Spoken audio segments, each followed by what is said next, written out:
Apocalipse capítulo 2 e capítulo 3, onde vamos estar lendo a palavra de Deus. Existe uma pergunta que muita gente me faz sobre o Apocalipse. Pastor, qual o livro que eu devo ler sobre o Apocalipse? Eu tenho uma resposta muito simples. Leia o Apocalipse. Para de ler livros sobre o Apocalipse.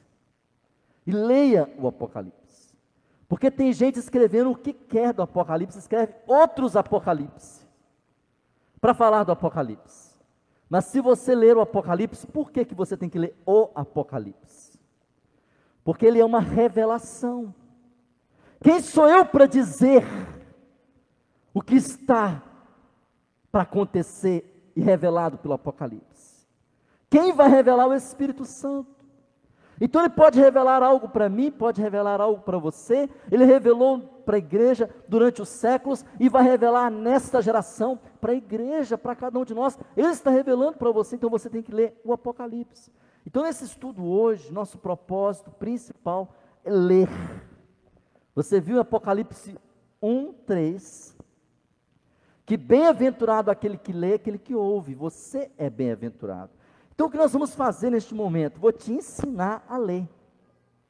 Esse estudo das 7 igrejas, você vai ver a igreja de Éfeso, Esmirna, Pérgamo, Tiatira, Sardes, Filadélfia e Laodiceia.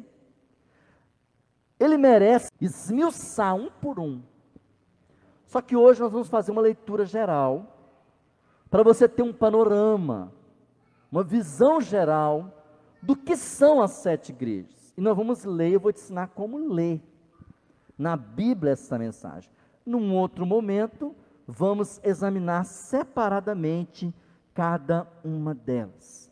Então, em Apocalipse 2 e 3, nós vemos a primeira sequência de 7 no Apocalipse. Eu falei para vocês que o Apocalipse tem 4 grandes visões. Se você decorar isso, a sua mente vai abrir na hora de ler o Apocalipse. Você vai saber que a primeira grande revelação são 7 igrejas, 7 tempos da igreja, 7 tipos de igreja. A segunda grande visão são 7 selos, que você vai ver o que é o selo. É algo que abre, algo que desvenda. É como se fosse uma senha. Se fosse hoje, João colocaria 7 senhas. São 7 selos. E essas senhas vão fazer a gente entender. Depois dos 7 selos, serão 7 trombetas. 7 anúncios de Deus. E por último, 7 taças. Para você decorar o panorama geral, simplificado do Apocalipse, eu quero que você fala comigo. Vamos lá? 7 igrejas, 7 selos, 7 trombetas, 7 taças. Agora vamos falar tudo rapidinho para poder você acabar de guardar. Vamos lá? 7 igrejas, 7 selos, 7 trombetas e 7 taças. Amém? Que Deus abençoe você. Então nós estamos agora na primeira visão do Apocalipse, que são as 7 igrejas. O mapa, eu quero mostrar para vocês nesse momento, mostra aí onde estava João, na ilha de Patmos. Ele era um prisioneiro na ilha, no meio do mar. Ele estava escondido, e ele mandava as cartas para as igrejas. As igrejas da Ásia Menor, 7 igrejas. E ele mandava essas cartas, e você percebe que são cartas pequenas, que depois foram reunidas. As igrejas recebiam a carta de João, lia, estudava, e passava para outra igreja ler. Isso foi sendo passado até se juntar no livro de Apocalipse. Então João mandou essas mensagens para as igrejas, lá da ilha de Patmos. Em Apocalipse 2 e 3, nós vemos que enviar essas cartas escritas era a forma mais moderna da época. Não tinha e-mail, não tinha rede social, não tinha telefone. Então elas foram enviadas em sequência. Jesus revelava uma mensagem para uma igreja, João mandava. E naquele tempo era muito difícil, você imagina atravessar o mar. Um prisioneiro escrevia escondido, tinha que achar alguém que sabe ler, que também não era fácil naquele tempo. E aquilo era lido para a igreja, e também tinha que ser guardado. Ele escreveu o Apocalipse de forma codificada, com palavras que não era qualquer um que entenderia, só quem conhece a Bíblia. Então o Apocalipse é para o estudioso da Bíblia. Mas como então nós vamos fazer uma interpretação das 7 igrejas? Nós temos que ter uma metodologia. Primeiro a gente tem que ver o sentido literal, fazer a leitura. O que o texto diz, o que está escrito. Depois nós fazemos uma interpretação histórica. Quando essa passagem se cumpriu na vida da igreja, do cristianismo? Que significado esse texto foi tendo durante os tempos, as gerações? Mas também tem uma interpretação simbólica, que é uma aplicação moral para mim, para você, como eu te disse, você é a igreja, eu sou a igreja, e também as igrejas hoje. Você vai ver que nas 7 igrejas, tem muitos tipos de igreja. E se aplica a hoje também, tipos de igreja que existe. Então você vai ver que, literalmente, existiu essas 7 igrejas. Cada palavra tem um significado real. Durante a história, houve períodos em que a igreja vivenciou esses momentos. E nós estamos vivendo hoje uma dessas 7 igrejas especificamente, como igreja no mundo. E, no sentido simbólico, o que isso tem a ver comigo, com você, por exemplo, com a nossa igreja, com você, com a sua igreja, com o seu ministério. Que fase talvez você está vivendo, mas você vai ver que Jesus, ele tem uma palavra para cada igreja. Nessa interpretação literal, você vai ver isso que eu quero ensinar você a ler. Você vai ver que em cada cartinha segue uma sequência. Primeiro, Jesus faz uma apresentação. Lembra que eu ensinei no capítulo 1 que Jesus se revela no Apocalipse? Ele fala, eu sou. Da mesma forma que ele fazia com os discípulos, dizendo, eu sou o pão da vida, eu sou a água da vida, eu sou o bom pastor, eu sou a porta das ovelhas. Ele fazia para cada igreja, se apresentando para aquela igreja. E falando para quem ele está mandando aquela igreja. Depois Jesus faz um elogio. Eu vejo o que essa igreja tem feito. Mas depois ele faz uma instrução. Algumas igrejas ele tem que corrigir alguma coisa. E por último ele faz uma promessa para aquela igreja. Então as 7 igrejas do Apocalipse, você vai ver que tem aqui uma característica literária, muito bem organizada, não foi escrito de qualquer maneira.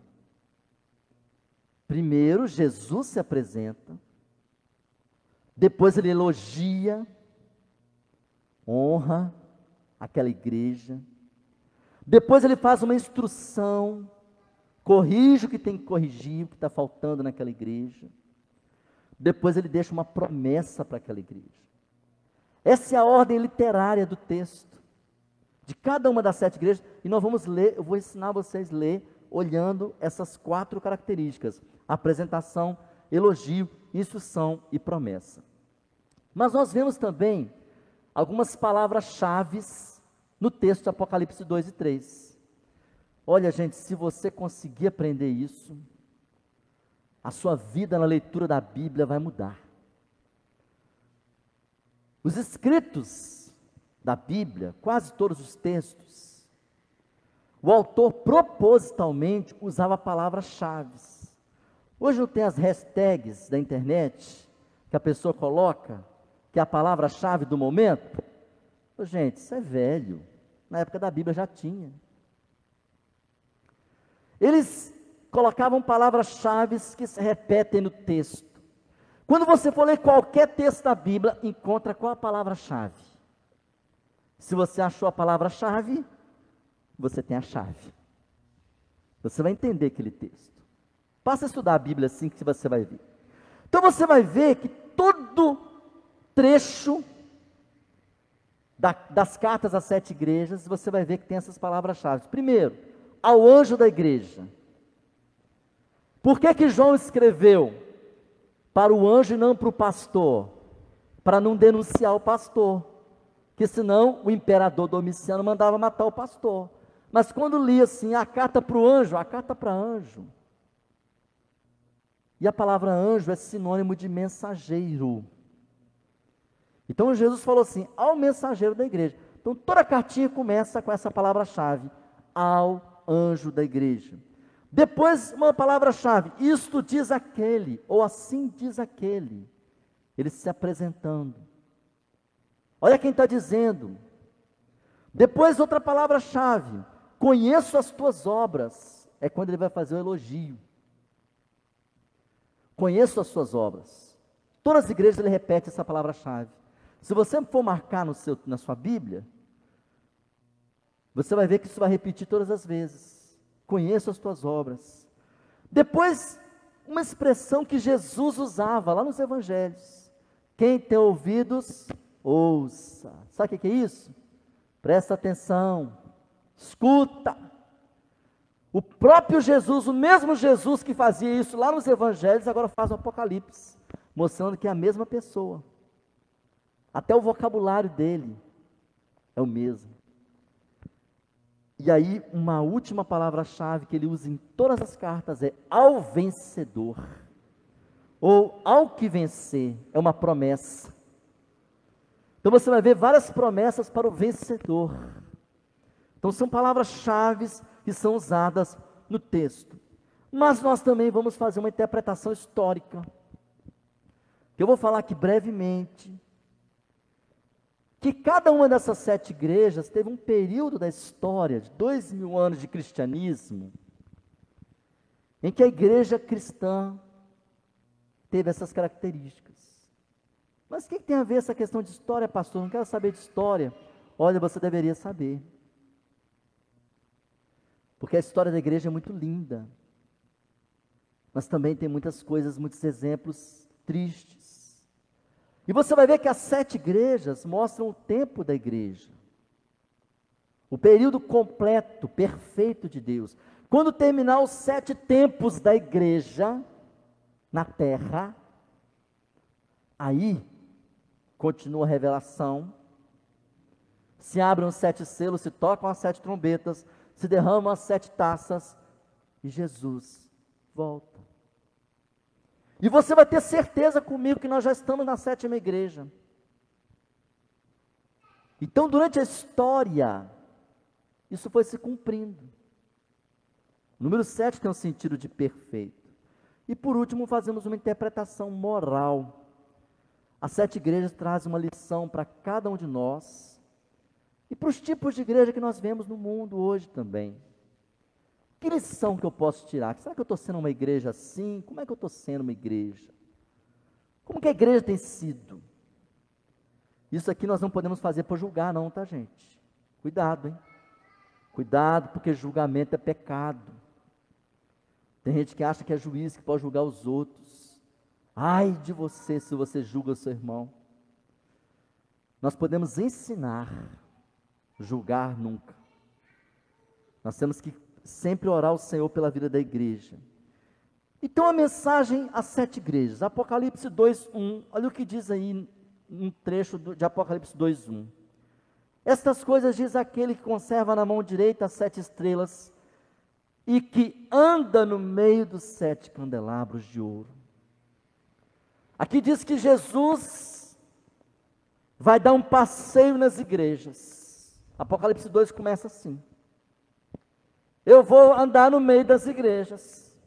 E eu vou ver o que está acontecendo nessas igrejas. Que Jesus que fundou a igreja, é o dono da igreja. E ele foi andar no meio da igreja. Os candelabros representavam as igrejas, cada igreja uma luz, uma tocha. E Jesus falou assim: mantenha sua tocha acesa, não deixe apagar. E ele também tinha 7 estrelas na mão que representavam os pastores, que ele mexe com a mão dele. Ele coloca e também tira. Então Jesus está no meio da igreja. Agora eu quero chamar você para ler na Bíblia, Apocalipse 2, de 1 a 7, carta à igreja de Éfeso. Apresentação. Vou ensinar você a ler assim, vou mostrar qual trecho que é. Se está apresentando, se está elogiando, se está instruindo, se está fazendo promessa. Apresentação, versículo 1. Ao anjo da igreja em Éfeso escreva: essas coisas diz aquele que conserva na mão direita as 7 estrelas e que anda no meio dos 7 candelabros de ouro. Ele se apresenta como aquele que anda no meio da igreja e que tem nas suas mãos os pastores. O elogio, versículo 2 e 3. Conheço as tuas obras que você realiza, tanto o seu esforço como a sua perseverança. Sei que você não pode suportar os maus e que pôs à prova os que se declaram apóstolos e não são, e descobriu que são mentirosos. Você tem perseverança, suportou provas por causa do meu nome, sem esmorecer. Jesus elogiou a igreja de Éfeso por ser uma igreja lutadora, que defende a palavra. A instrução de Jesus, versículo 4 a 6. Tenho, porém, contra você o seguinte: você abandonou o seu primeiro amor. Lembre-se, pois, de onde você caiu. Arrependa-se e volte à prática das primeiras obras. Se você não se arrepender, virei até você e tirarei o seu candelabro do lugar dele. Mas você tem a seu favor o fato de que odeia as obras dos nicolaítas, as quais eu também odeio. Jesus falou assim: olha, eu tenho um detalhe. Vocês esfriaram. Começou bem, mas esfriou. Volta ao primeiro amor. E aí Jesus faz uma promessa no versículo 7. Quem tem ouvidos, ouça o que o Espírito diz às igrejas. Ao vencedor, darei o direito de alimentar da árvore da vida que se encontra no paraíso de Deus. Olha a promessa que ele faz. Aquela árvore da vida que Adão e Eva não quis comer. E Deus tirou para não comerem, porque a árvore da vida eterna. Quem vencer, lá no céu nós vamos comer da árvore da vida.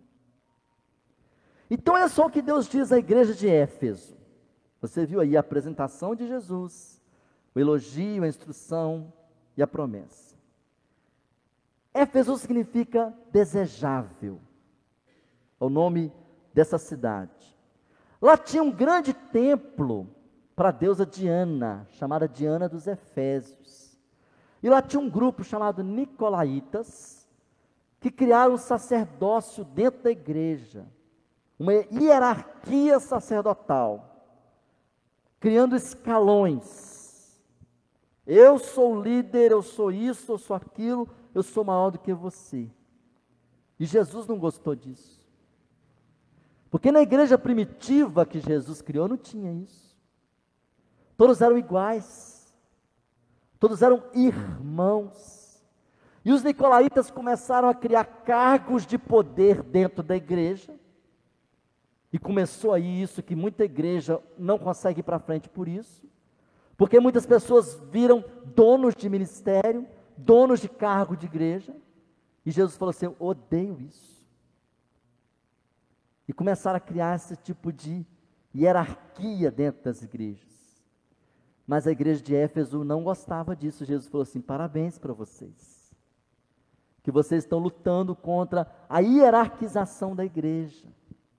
Igrejas que estão se virando, isso acontece hoje, já estou entrando aqui na interpretação moral. Empresas. A igreja é fria, parece uma empresa. E aí, queridos, durante a história, nós aprendemos que na era apostólica, do ano 30 ao ano 100, a primeira igreja, primeiro século da igreja, isso começou a acontecer. Começou a acontecer a hierarquização da igreja, a igreja começou a esfriar. E o Senhor falou assim: volta ao primeiro amor. Mas a interpretação moral, eu aprendo que muitos cristãos que esfriam na fé. Você vem para a igreja, você vem, você senta no primeiro banco, você está ali na frente, você não falta na escola dominical, você não deixa de dar o dízimo, você participa de tudo, você está ali, mas dependendo você vai esfriando. Olha o que Jesus falou para a igreja de Éfeso: você começou bem, mas esfriou. Então, essa é uma mensagem para nós. Como é que você era quando você converteu, quando você batizou, quando você veio para a igreja? Será que você não esfriou, não? Então, volta ao seu primeiro amor. Essa é a mensagem para a igreja de Éfeso. Éfeso, então, é uma igreja fria. Guarde isso. Uma igreja que esfriou. E essa é a mensagem para mim e para você. Não deixe a sua fé esfriar. Amém? Agora, a carta à igreja de Esmirna, Apocalipse 2, de 8 a 11. A apresentação, versículo 8. Ao anjo da igreja em Esmirna escreve: essas coisas diz o primeiro e o último, que esteve morto e tornou a viver. Jesus se apresenta assim: olha, eu sou o primeiro, eu sou o último, eu morri, mas eu estou vivo. Sou eu. O elogio de Jesus, versículo 9. Conheço a tribulação pela qual você está passando, a sua pobreza, embora você seja rico, e a blasfêmia dos que se declaram judeus e não são, sendo isto sim sinagoga de Satanás. Então Jesus fala para eles: olha, eu vejo que essa igreja de Esmirna está vivendo uma pobreza, mas vocês não são pobres, vocês são ricos. Você vai entender isso. A instrução, versículo 10. Não tenha medo das coisas que você vai sofrer. Eis que o diabo está para lançar alguns de vocês na prisão, para que vocês sejam postos à prova, e passem por uma tribulação de 10 dias. Seja fiel até a morte, e eu lhe darei a coroa da vida. Jesus avisa para a igreja de Esmirna: vocês vão passar uma tribulação de 10 dias. Mas fica fiel, que eu vou dar a coroa da vida para vocês. A promessa, o versículo 11. Quem tem ouvidos, ouça o que o Espírito diz às igrejas. O vencedor, de modo nenhum, sofrerá o dano da segunda morte. Jesus promete para eles: olha, você pode morrer aqui, mas lá no céu, lá na vida eterna, você não vai morrer. Queridos, olha só, que palavra poderosa para a igreja de Esmirna. Esmirna significa mirra. Mirra é aquilo que tem bom cheiro. Só que a mirra, o óleo de unção, ele cheira bem, mas se você botar na boca, amarga demais. Quando ofereceram na cruz para Jesus, deram para ele beber mirra com vinho. Ele aceitou, aquilo amarga. Porque a igreja de Esmirna tinha um bom cheiro para Jesus, só que era uma igreja sofrida. O imperador, queridos, mandou confiscar os bens, casa, roupas, comida, nem comida os cristãos podiam ter. Mandou matar os cristãos, eles morreram. E aí, queridos, 10 imperadores perseguiram a igreja. Por que no versículo 10 fala: você vai passar por 10 dias de perseguição? Serão 10 tempos. 10 imperadores perseguiram a igreja. Aquela igreja, aquela cidade de Esmirna, possuía um grande mercado público de 3 andares.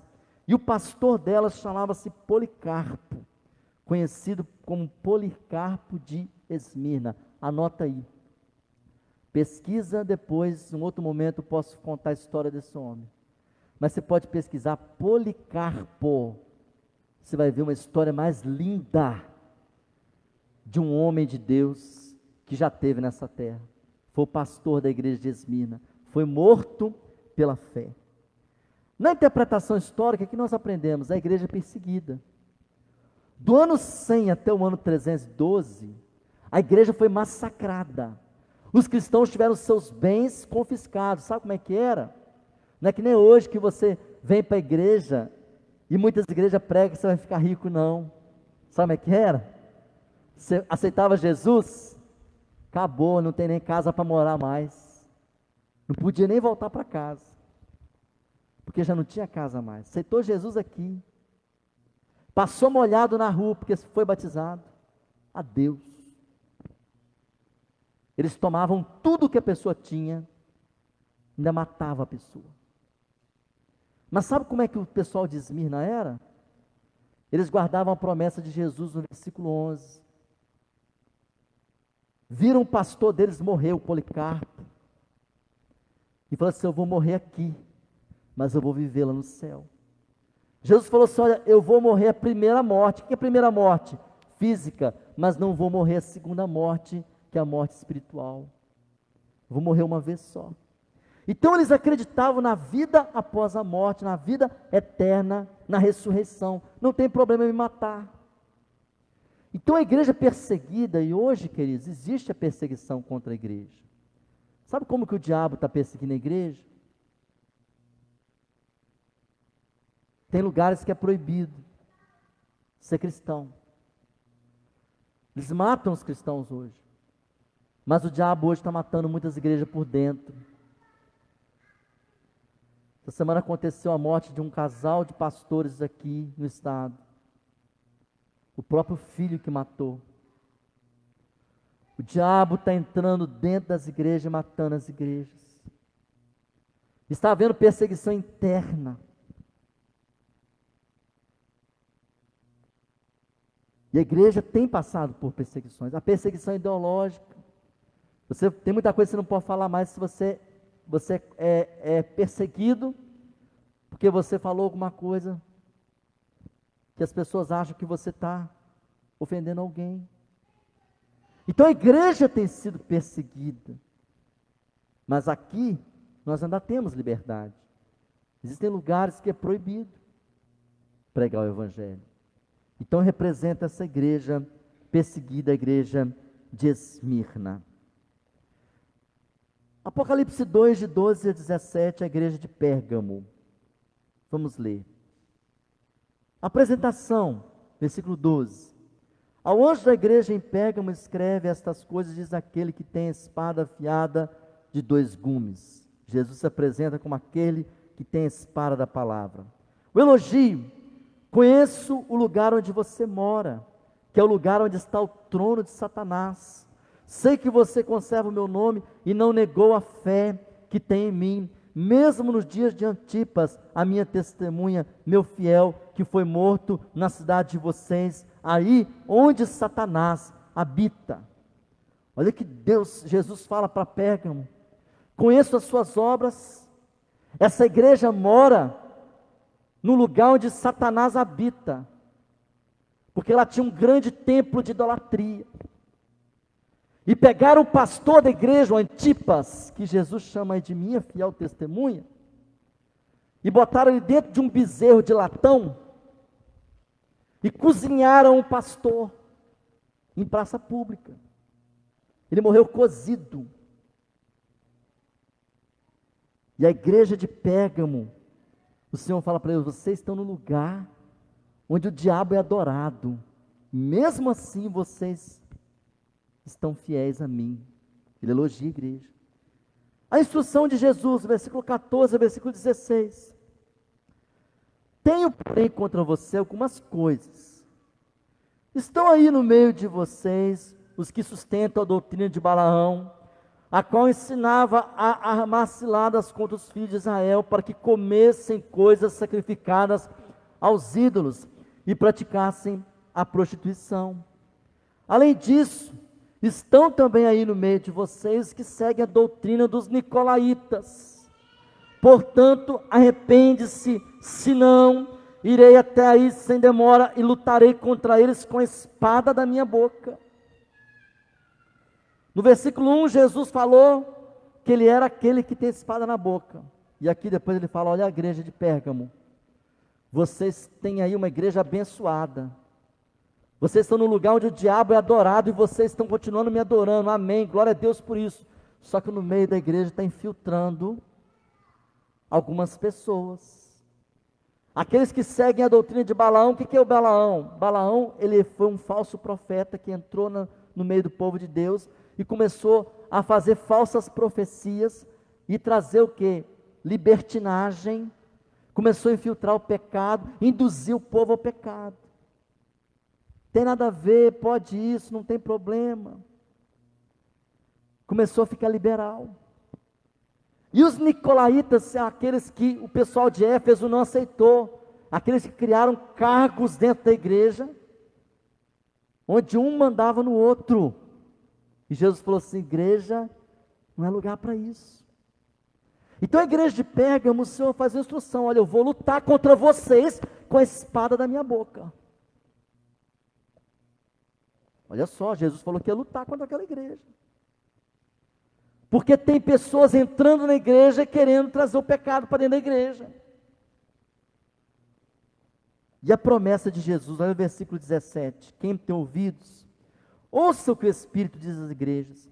Ao vencedor darei o maná escondido, também lhe darei uma pedrinha branca, e sobre essa pedrinha um novo nome escrito, a qual ninguém conhece senão aquele que o recebe. Jesus fala para a igreja de Pérgamo, olha, o vencedor vai comer o maná escondido, que Deus falou para Moisés, Moisés, guarda um pouquinho do maná dentro da arca, ninguém pode comer, nós vamos comer o maná lá do céu, e quando chegarmos no céu receberemos um novo nome. Pérgamo, irmãos, significa fortaleza, era uma cidade localizada no cume de uma montanha, tinha muitos templos pagãos, também tinha uma grande biblioteca com mais de 200 mil livros, que eram rolos. A palavra pergaminho vem por causa de Pérgamo, porque era uma cidade que gostava de livros, que eram pergaminhos. O pastor Antipas foi queimado vivo dentro de um bezerro de latão. Olha só, era uma cidade onde havia adoração ao diabo, uma cidade de muita cultura. E começou a entrar na igreja um grupo querendo modernizar a igreja. Por isso Jesus falou que, olha, cuidado. Pérgamo representa, na interpretação histórica, a igreja imperial. A partir do ano 313 a 590, a igreja se uniu ao Estado. Colocou um papa. O que eram os nicolaítas, gente? Queria colocar alguém para governar a igreja e criar cargos. Então, do ano 313 a 590, aconteceu isso na igreja. A igreja juntou com o Estado, se tornou romana, colocou um papa, criou cargos. Pronto. A igreja deixou de ser igreja de Cristo para ser igreja do homem. Isso aconteceu. Com a interpretação moral, é uma igreja liberal, que aceita o pecado. Então, Pérgamo é uma igreja liberal, a igreja que tem muita gente procurando aí. Que se o pastor começar a doutrinar a igreja, começar a ensinar na palavra, pregar santidade, corrigir, tem gente que parece que tem sabão, escorrega. E vai achar uma igreja onde o pastor não vai falar sobre o pecado, onde não tem disciplina, onde não tem correção. Pega uma igreja liberal. Tem muito crente procurando. Tem igreja que paga bem o pastor, mas ai dele se ele exortar, se ele corrigir alguém, ele se manda ele embora. Porque querem um pastor liberal, querem uma liderança liberal. Vamos continuar. A igreja de Tiatira. Apocalipse 2, 18 a 29. Apresentação, versículo 18. Ao anjo da igreja em Tiatira escreve: essas coisas diz o Filho de Deus, que tem os olhos como chama de fogo e os pés semelhantes ao bronze polido. Jesus se apresenta para Tiatira assim: olha, meu olho tem fogo e o meu pé é de bronze, eu piso e eu abalo a terra.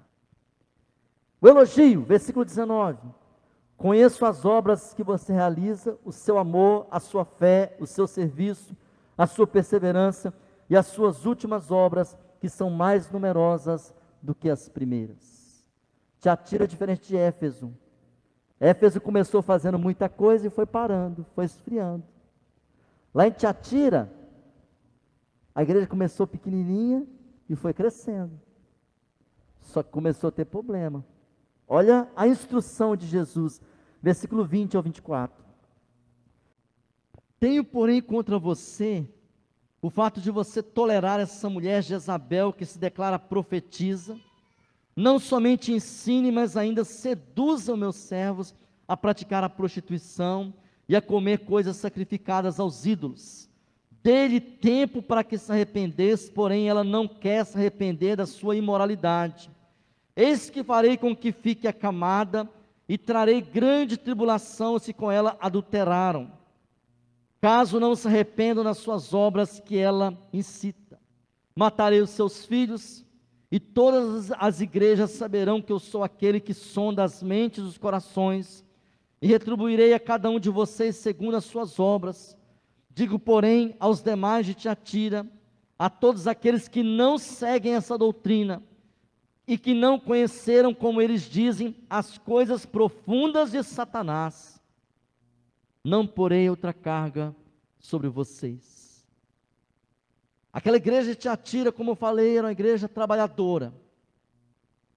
Mas entrou uma mulher ali que Jesus chamou ela de Jezabel, comparando ela com a rainha Jezabel lá do Antigo Testamento, que matava os profetas. E aquela mulher começou a perseguir a liderança da igreja e começou a induzir o pecado dentro da igreja. Queridos, tem um espírito que persegue as igrejas, que é o espírito de Jezabel, que vem, primeiro tenta agradar, primeiro quer controlar tudo, quer fazer tudo, mas quer dominar. E se não deixar mandar, começa a perseguir. Eu já vi isso. Espírito de Jezabel quer ser dono da igreja, só que o dono da igreja comprou ela com seu sangue e tem as marcas nas mãos. É Jesus. E quem tenta ser dono da igreja, ai dele. Então Jesus falou assim: eu matarei ela e os seus filhos, os seus seguidores, porque ela começou a induzir o pecado, queria mandar na igreja, queria passar na frente do pastor. Então o Senhor falou para o pastor de Tiatira: olha, você está tolerando Jezabel. Vou deixar um testemunho para vocês. Houve um período no meu ministério em que eu tive tolerância, tolerava coisa errada, com dó, dá mais um tempo, dá mais uma chance, e toda vez a Jezabel vinha e me dava uma rasteira. Você tinha dó da pessoa, tinha compaixão da pessoa, e a pessoa, ao invés de aprender a obedecer, mais desobediente ficava. E o Senhor deixa bem claro, Apocalipse 1:20, não tolere Jezabel.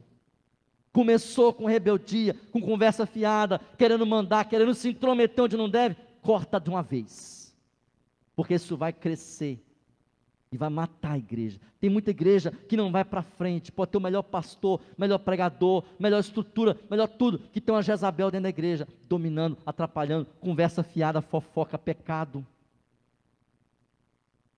Tinha uma Jezabel naquela igreja. Aí qual a promessa? Versículo 25 a 29. Então somente conserve o que vocês têm, até que eu venha. Ao vencedor que guardar até o fim as minhas obras, eu lhes darei autoridade sobre as nações, e com cetro de ferro os governará, e as reunirá a pedaços como se fossem objetos de barro. Assim como também eu recebi a autoridade de meu Pai, eu lhes darei ainda a estrela da manhã. Quem tem ouvidos, ouça o que o Espírito diz às igrejas. Aqui o Senhor está prometendo para o vencedor, que Ele não vai governar a igreja aqui nessa terra, vai governar na eternidade. Você não precisa buscar poder, cargos, títulos, honra nessa terra, mas confiar e viver para sempre com o Senhor na glória. Então a igreja de Tiatira significa sacrifício. Era uma cidade que era a entrada para a Ásia Menor, na rota do comércio. Lá tinha um grande templo em honra ao deus Sol, Apolo. Era uma cidade muito idólatra. Tinha uma indústria de bronze e de cobre. Por isso o Senhor fala só: eu tenho os pés de bronze, eu piso no bronze. Eles fabricavam tecidos, especialmente em vermelho, púrpura. A Lídia, lá do Novo Testamento, Atos 16, ela era de Tiatira, vendedora de púrpura. Tinha um comércio organizado em sindicatos, que eram dedicados aos deuses gregos. E uma mulher chamada Jezabel representa falsas igrejas. Pessoas que entram na igreja e tentam seduzir. Como eu falei que aconteceu nessa igreja lá em Vila Velha. Uma organização satanista começou a seduzir os jovens, conseguiu seduzir o filho do pastor e fazer ele matar o pastor e a mulher. Gente que é satanista dentro da igreja, quer cantar, quer orar, quer pregar, mas não quer se converter, não quer mudar de vida. A Jezabel faz isso, sabe o quê? Fala: gente, vocês são crentes, mas não tem problema vocês fazer festa para outros deuses, ter padroeiros, ter imagens, não tem problema não tem nada a ver não. E aí muitos crentes caíam nisso. Qual que é a igreja de Tiatira na interpretação histórica? A igreja da Idade Média, entre o ano 590 e 1517. A idade das trevas, em que a igreja cristã romana entrou na idolatria e tirou a palavra de Deus dentro da igreja. A Bíblia saiu e entrou os ídolos, entrou as imagens, escultura. Isso aconteceu no meio da igreja. Por que a igreja começou igreja de verdade e começou a entrar ídolos na igreja? Por causa do pecado. Então, qual que é a interpretação moral? É uma igreja dividida entre o mundo e a palavra. O que Jezabel faz? Divide a igreja. Espírito de divisão. Meu grupo, meu ministério, meu isso. Queridos, aqui nós não somos dono de nada. O dono da igreja é Jesus. E o espírito de Jezabel vem em muitas pessoas querendo ser dono de igreja. Isso é terrível. Isso divide a igreja. Apocalipse 3, de 1 a 6. Carta à igreja de Sardes. Versículo 1, apresentação. Ao anjo da igreja em Sardes escreve: essas coisas diz aquele que tem os 7 Espíritos de Deus e as 7 estrelas. Conheço as obras que você realiza e que você tem fama de estar vivo, mas está morto. Jesus se apresenta para essa igreja, fala que tem o Espírito completo. 7 Espíritos significa o Espírito total de Deus. Nós temos uma porção do Espírito Santo, mas o Espírito total é dele. Aquele que tem as 7 estrelas, ele fala assim: olha, igreja de Sardes, vocês estão parecendo que está vivo. Passa na porta, a igreja toda bonita, cantando, batendo palma, alegre, glorificando, todo mundo fala: a igreja está viva. Mas Jesus falou assim: ó, está viva não, está morta. A instrução. Aí, queridos, Jesus inverteu na igreja de Sardes. Ele já entrou corrigindo. Depois que ele fez elogio. Primeira instrução, versículo 2 e 3. Fique vigiando e fortaleça o restante que estava para morrer, porque verifiquei que as obras que você realiza não são íntegras na presença do meu Deus. Lembre-se, pois, do que você recebeu e ouviu, guarde-o e arrepende-se. Se você não vigiar, virei como ladrão, e você de modo nenhum saberá em que hora virei contra você. Então Jesus repreende a igreja de Sardes: olha, parece que a igreja está viva, mas olha, está quase morrendo. Então tem um pouquinho vivo ainda. fortalece para não morrer tudo. O elogio, versículo 4. Mas você tem aí em Sardes umas poucas pessoas que não se contaminaram as suas vestes. Elas andarão comigo, vestidas de branco, porque são dignas. Jesus falou que naquela igreja, aquela igreja movimentada, tinha festa, tinha ministérios, tinha muita coisa, mas estava morta. Jesus falou assim: não, aí no meio dessa igreja tem algumas pessoas que estão indo na igreja não por causa de festa, estão indo para me adorar. E esses andarão de branco comigo. A promessa, versículos 5 e 6. O vencedor será assim vestido de branco, de modo nenhum apagarei o seu nome do livro da vida. Pelo contrário, confessarei o seu nome diante do meu Pai, diante dos seus anjos. Quem tem ouvidos, ouça o que o Espírito diz às igrejas. Jesus promete: olha, o vencedor vai andar vestido de branco e vai estar comigo no céu para sempre. Seu nome estará no livro da vida. Sardes significa cântico de alegria. Era uma cidade construída sobre um alto de uma rocha, e a moeda surgiu lá, a moeda cunhada. Tinha uma estrada real que ligava a cidade para todos os lados, e ela era uma província de Roma. Na interpretação histórica, o que nós aprendemos? Sardes representa o período da Reforma. Quando Lutero veio, começou a Reforma Protestante, e a igreja começou a parecer que ela estava mudando. Só que se você for ver, principalmente, muitas igrejas daquela época, começou a ficar como estava viva, mas continua a mesma coisa. Muitos seguidores de Lutero saíram da igreja católica e começaram a fazer igual em outro lugar.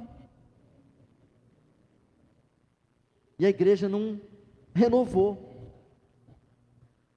Então, por isso que representa Sardes.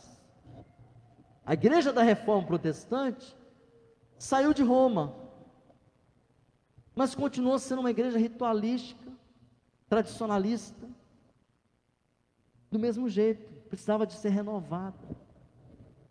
E a interpretação moral ensina para nós que são igrejas que envelheceram na sua fé, uma igreja morta. E que isso? Tem muita coisa, muita gente, muita atividade, mas não tem vida. Tem muito cristão que assim, domingo, da hora de ir para a igreja, ele vem, faz tudo direitinho, mas ele não tem vida, não tem o fogo do Espírito Santo, não sente o poder de Deus. Não deixa a sua fé morrer. Não seja um religioso, uma religiosa, um crente que vem repetidamente, como aquela igreja fazia tudo, igual papagaio. Vamos continuar. Carta à igreja de Filadélfia, Apocalipse 3, de 7 a 13.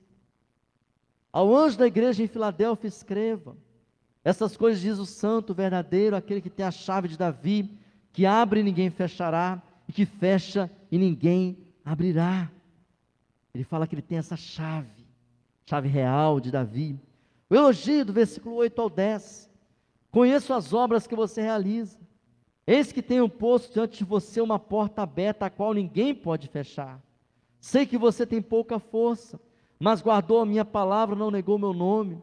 Eis que eu farei com que alguns do que são da sinagoga de Satanás, desses que se declaram judeus e não são, mas mentem, eis que fareis com que venham até você, prostrem-se aos seus pés e reconheçam que eu amo você. Você guardou a palavra da minha perseverança, por isso eu também guardarei você na hora da provação que há de vir sobre o mundo inteiro, para pôr à prova os que habitam sobre a terra. O Senhor fala para essa igreja: olha, eu tenho uma porta aberta para essa igreja. Embora o diabo tenha colocado muitos religiosos, e aqui está falando do judaísmo, pessoas que queriam trazer para a igreja a lei de volta, você tem que circuncidar, você tem que guardar o sábado, começaram a querer trazer a lei de volta para a igreja. O Senhor falou assim: eles são falsos judeus, são a sinagoga de Satanás. E aí aquela igreja, o Senhor elogia, olha, vocês são uma igreja fiel. Jesus elogia essa igreja como nenhuma outra. A instrução, versículo 11, venho sem demora, conserve o que você tem para que ninguém tome a sua coroa. Na verdade, Jesus praticamente não dá correção nenhuma para essa igreja. Ele só fala, ó, continua desse jeito, para que ninguém tome a sua coroa. Não corrigiu nada na igreja de Filadélfia, porque a igreja estava lutando, perseverante. A promessa, ao vencedor farei com que seja uma coluna no santuário do meu Deus, dali jamais sairá. Gravarei sobre ele o nome do meu Deus, o nome da cidade do meu Deus, a nova Jerusalém que desce do céu, vinda da parte do meu Deus, e o meu novo nome. Quem tem ouvidos, ouça o que o Espírito diz às igrejas. Preste atenção, a promessa que ele faz em Filadélfia, a igreja fiel, sabe o que o Senhor fala para você? Você vai ser coluna, vai passar o que passar, ninguém tira você daqui. E o cristão que é Filadélfia é assim. Filadélfia significa amor fraternal. Também é uma cidade romana, pertencente a Roma. Era um posto do reino de Pérgamo, também. Lá tinha muitos judeus que negavam Jesus e queria que os cristãos fossem judeus também. Falaram, vocês têm que guardar o sábado, têm que circuncidar. Por isso Jesus falou, se eles são sinagoga de Satanás, eles vão ter que se arrepender.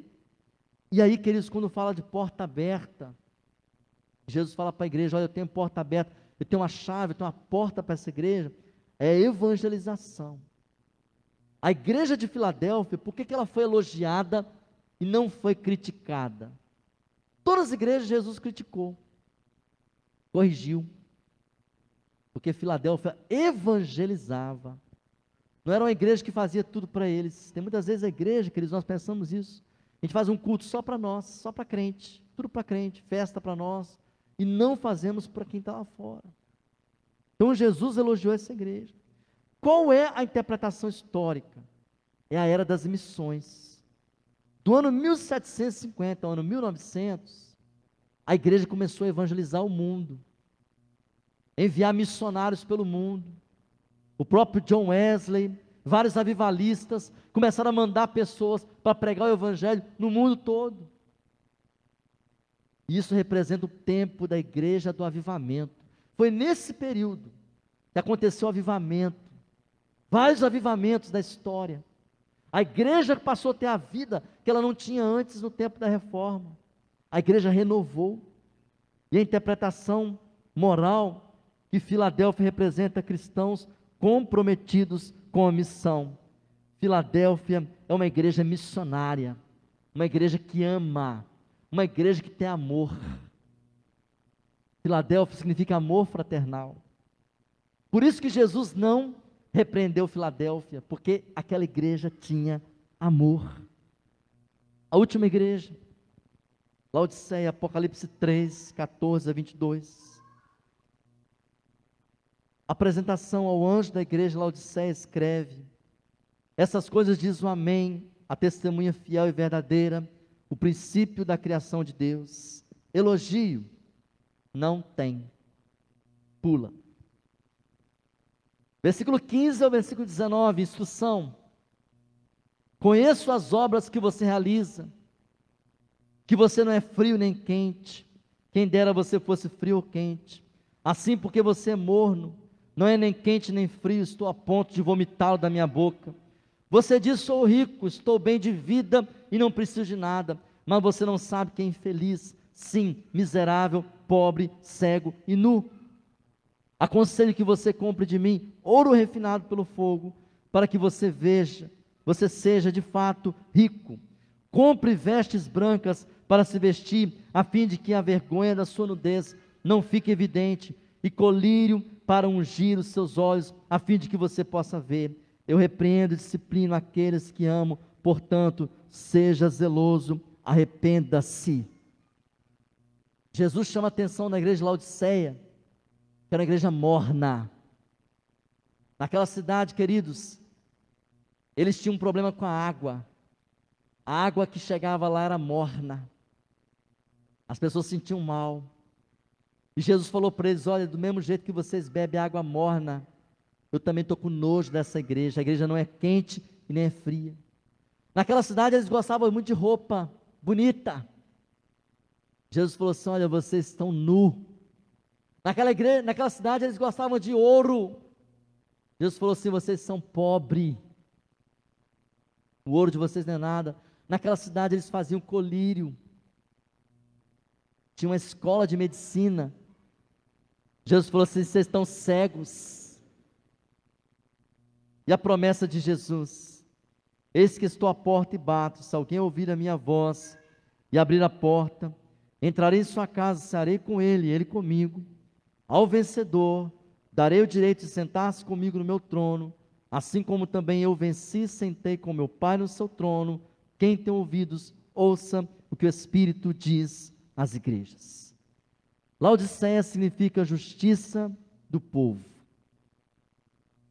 Essa última cidade era uma cidade rica, tinha bancos, gostavam de ouro, fábricas de tecido, laboratórios produziam remédios, colírio, tinha escola de medicina. Por isso Jesus falou assim: olha, Laodiceia, vocês têm roupa bonita, mas estão nus. Tem ouro, mas são pobres. Tem colírio, mas estão cegos. A igreja está morna. Era uma igreja que não era nem fria e nem quente, era morna. Olha, tudo que o diabo quer da igreja é isso. Você vem, você ora, esquenta um pouquinho. Epa, segura aí. Fica morno, não esquenta demais, não deixa ferver não. E aí a pessoa fica sempre morna. Você está sempre se esquentando, mas vem algo e te esfria. Domingo você aquece, na segunda-feira você esfria. No domingo você esquenta só um pouquinho. É muito crente assim. A interpretação histórica de Laodiceia é a igreja atual. A partir do século 20, a partir de 1900. A igreja, gente, no tempo atual, ficou rica. Tem gente que quer ir na igreja, lá tem estacionamento, lá tem ar-condicionado, lá como é que é os bancos da igreja. A pessoa quer vir para a igreja, quer olhar a melhor roupa, fica reparando a roupa dos outros. Isso é do diabo, tá, gente? Isso não pode ter igreja. Gente que entra na igreja, você pode vir do jeito que você quiser, mas não pode reparar ninguém. Isso não é de Deus. E aí a igreja moderna ficou uma igreja morna. Passou a ficar igual clube. Igual clube, a pessoa vem para festas. Tem crente que vai vir e pergunta assim: vai ter o que na igreja? Vai ter o quê? Vai ter o quê? Que vai ter o quê, meu irmão? Você tem que vir aqui independente do que vai ter. Quem vai ser o pregador? Quem vai cantar? Não. Crentes que estão mornos. Qual é a mensagem de Apocalipse 2 e 3? Jesus reconheceu cada uma das igrejas com amor, mostrando que está no meio do seu povo. Tinha um monte de problemas na igreja, mas Jesus estava lá. Estava no meio de todas as igrejas. Até na Laodiceia, que não fez nenhum elogio, representa a igreja atual. Está morna.